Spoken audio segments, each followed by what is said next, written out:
Hi, this is about logistic regression analysis.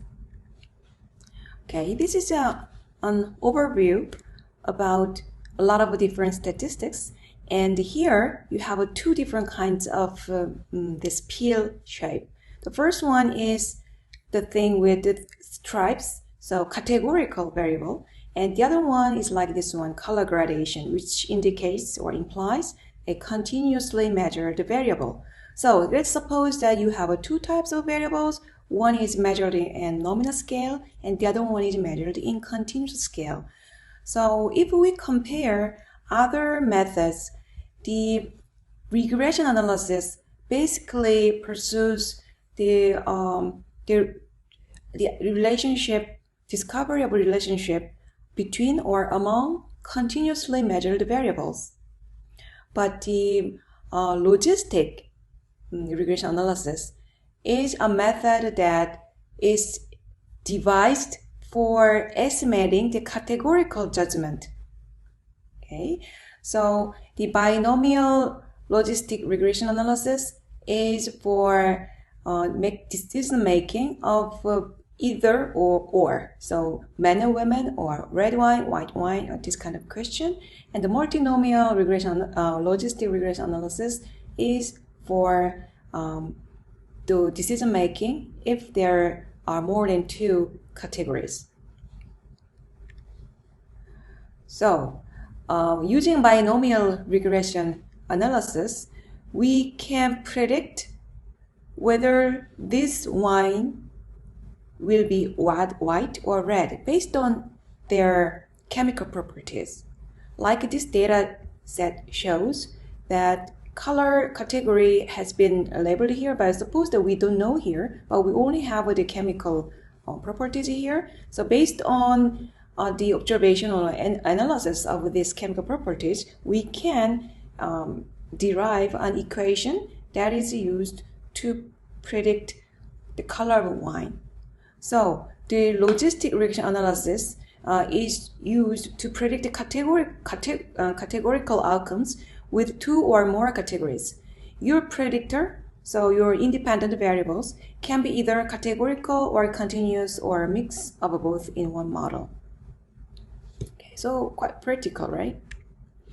Okay, so why is it working for categorical dependent variable? Because the equation is giving you the probability results following the sigmoid function. Statistical value is used to this z value, and this is the equation how you estimate the probability. Okay, so we take this sigmoid function formula to make a decision making in logistic regression analysis. Okay. So let me demonstrate you firstly how we do this in SPSS. All right. So this is the same data set, and here is the color of wine, and the rest are the chemical properties. Right. So color and the others are chemical properties. And here analyze in the regression, binary, logistic. Okay. So as dependent variable, I drop the color, which is a categorical measure, and for this block, I dragged the entire chemical properties here, and I clicked forward method, and the Wald is frequently used method in social science. If you select enter, then it's like in multiple regression analysis, you include all independent variables. Doesn't matter whether each of them are statistically significantly influencing or not. You take all. But if you have to, then maybe you use this. But here, we don't pursue a very complex equation which contains the entire independent variable. Instead, maybe we have a rather minimum number of independent variables. With that, we can sufficiently predict the color of wine. So forward methods is more adequate because it only focuses the selection of independent variables which contribute statistically significantly. Okay, so Wald method here, and then in saving, I clicked probability and group membership. So I want to have more information about the result of the logistic regression analysis. So if you click, usually in SPSS, if you click Save here, then after the analysis, you gain new columns, new variables as the result. Okay, in option, I clicked this goodness of fit test, which is less frequently used than before. So maybe we can skip, right? And for this 90%, I clicked here, and I leave as they are now. All right. Okay. Actually, not many things to do. Okay. So this is the result. Initially, I had this amount of observation, and the red has been coded as in alphabetical order as 0, and white is coded as 1. So if we don't do anything, then all white wines will be considered as 1. So the accuracy here is like the actual white wine over the entire sum, which corresponds to this %, which means although you don't have any information about the wine, if you randomly say, oh, it should be white, then it's already 75.4% correct, because our data set has almost 3/4 of the portion as white wine. Okay, but we want to have a more accurate estimation. Then we need to conduct this analysis, which I selected as forward stepwise method, and as a result, I have here 10 models. It's like having different multiple regression models if I clicked stepwise method. So same thing. So for the stepwise method here is giving us 10 models. So I can take one out of it. I guess if we take lower one, like with a bigger number, then we will have include more independent variables. Okay, then this is the model summary, and here this pseudo R square is kind of equivalent to the R square value, the determined coefficients in regression analysis, but these scores are usually smaller than regression analysis. So it's kind of fake R squared value. If it's larger, then it's good news. Okay. So to make a simple explanation, I only take step 1 model, which has already ability of 92.5 accuracy, which means among red wine, observed red wine, the predicted value has been like 1,288 were correctly estimated, but 311 wines were estimated or predicted as white wine, which is not true, right? So this is error, and this is also error. The correct answers were either this set or this set. So the numerator part will be this plus this, and denominator will be the sum of all 4, right? Based on that, this is kind of confusion matrix in machine learning, right? So we estimate the proportion of this diagonally positioned numbers, which corresponds to 92.5%. And you know, it's getting increasing, right? So in the end, we ended up with 99.1%. If you really need to achieve highest accuracy, then you can take model 10. If you are sufficient with 95%, then you can take model 4, right? No. Model 2. Model 2 has achieved already 95.6% accuracy. So should we say model 2? Okay. So model 2 here. Model 2 includes this total sulfur dioxide and density as two independent variables. They are necessary to predict the color of the wine. Okay, if you take the most precise number model, then you should look at this model. All independent variables here are statistically significant, as you see here, and you may achieve highest accuracy, but the model will look very complicated, right?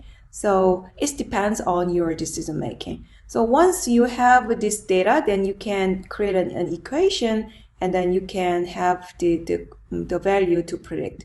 And here, as you see here, right?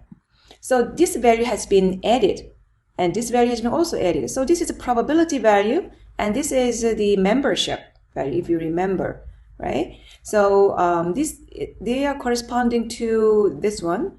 I don't perform it again. In save option, probability is resulting here, and the group membership is resulting here.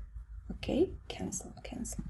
So the first wine, it actually has been white wine, and the prediction is white too, and it's almost close to 0.99, is almost 1. So with high confidence, it has estimated this as white. By the way, the probability and the group membership is the result of the last model, which has included the largest number of the independent variables. Okay. So this has been the procedure. I have demonstrated you. And let's look into the model adequacy results. So along a lot of the results, we can be interested in these three results. The first one is the chi-squared value of the results. So this is saying that with explanatory variables, there was significantly the improvement. Okay, so when it is significant, then it has been worthy that you have made this model. Okay, and secondly, this model is telling you how much the model has the ability to explain the raw data, and this is called the pseudo R-square values. This is less powerful than R-square value in linear regression, which means that in linear regression model, we are highly relying on this R-square value, but in logistic regression model, we can write down the scores, but it's not like covering powerfully an issue that, oh, this model is covering how much % of the raw data. But it's still worthwhile that you include the result of this in your documentation. Often it is skipped in the meantime. When it is statistically not significant, then this confirms the regression model is adequate. In our Y result was statistically significant, so it's inadequate. It's not because my result is not statistically not significant, so I ignored it. It's a tendency that it often skipped to report about the results.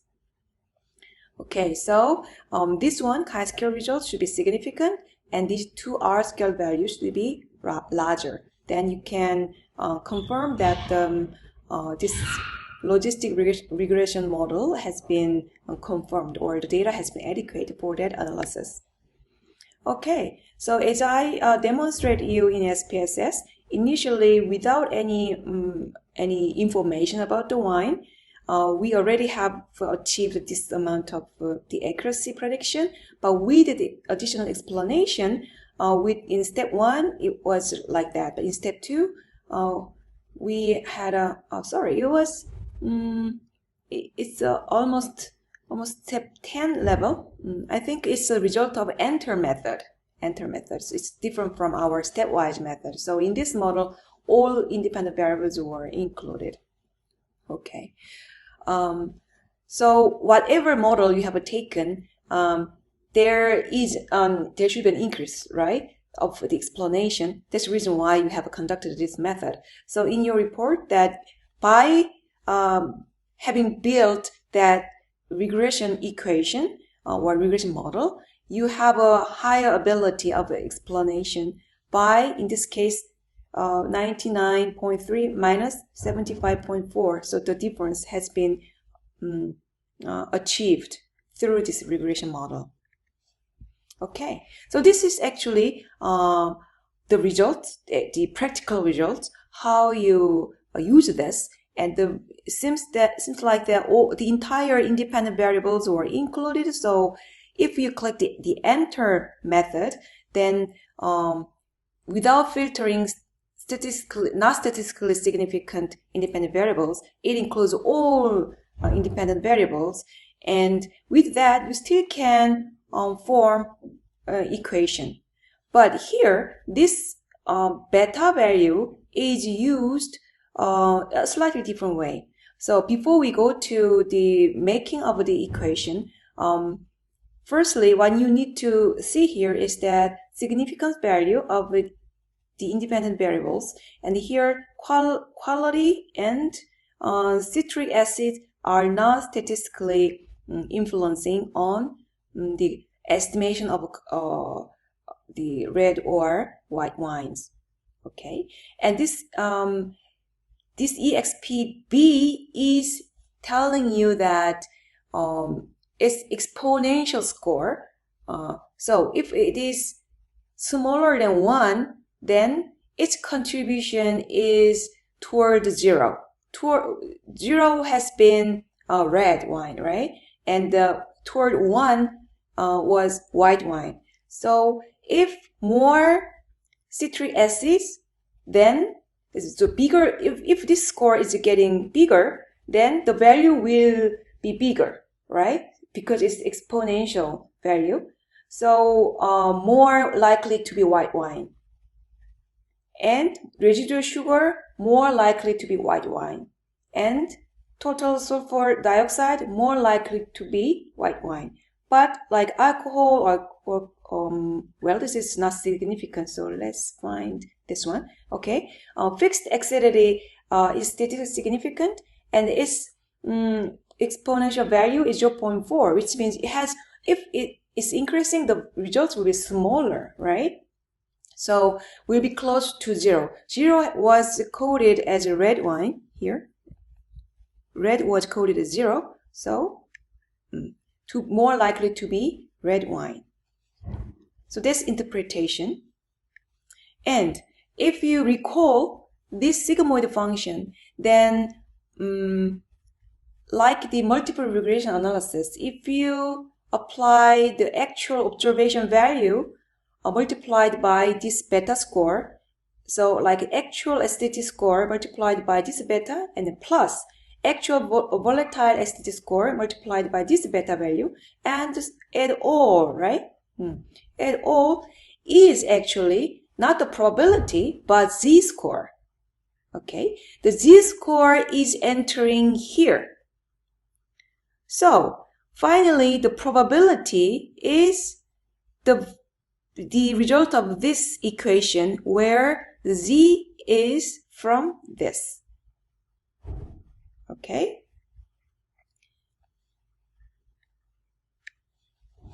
Right.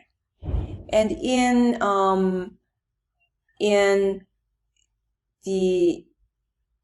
logistic analysis, regression analysis, the odds score is also very much relevant. But actually, this odds score is already explained as exponential b in my previous slides. So as I said, if this b value equals to 1, stays the same, and if it's smaller than 1, they're close to 0, and then if it's bigger than 1 and it's close to 1. So if so if residual sugar is more contained, then its impact will be like 1.3 times increasing. Okay, which means the contribution to the probability of residual sugar will be more impactfully contributed. So more likely to be bigger number, which means close to 1. And in our research context, 1 is white wine and 0 is red wine. So more likely to be white wine. Maybe the white wine are more, they are sweeter than red wine. Okay. So in SPSS, it is labeled as exponential value B, but in statistical theory, it's called odds ratio, or OR. Okay, it represents the change in odds of a beginning in the one categorical outcome when the value predictor increases by 1 unit. Okay, if this set OR equals to 7, means 7 times higher to fall into 1, not into 0. Okay, right. So if you want to write down a paragraph out of the results, then you can refer or consult this passage, and you can replace the numbers with your own results. Okay. And also, the sensitivity or specificity or accuracy are often mentioned in logistic regression analysis. The sensitivity is estimated through this. So among the red wine, how much percent were accurately estimated? And what specificity is estimated how much of the white wine, so actually the coded 1, value 1, has been correctly estimated here. So in this case, specificity has been more powerfully estimated than sensitivity, because 99.6 is larger than 98.2. So to talk about this kind of issue, you can use this term. And accuracy is like the sum of a true positive, true negative, divided through all. Okay, so the proportion of the cross values. So these are the common terms which are used in logistic regression analysis, and because it's very similar to what the AI algorithm like machine learning or deep learning, when they need to estimate or predict the categorical outcomes, then how much of the answers are correctly predicted. For that purpose, the confusion matrix, which is like this, confusion matrix is used, and that accuracy is used like that matrix is using this accuracy estimation method. Okay, diagonally estimating.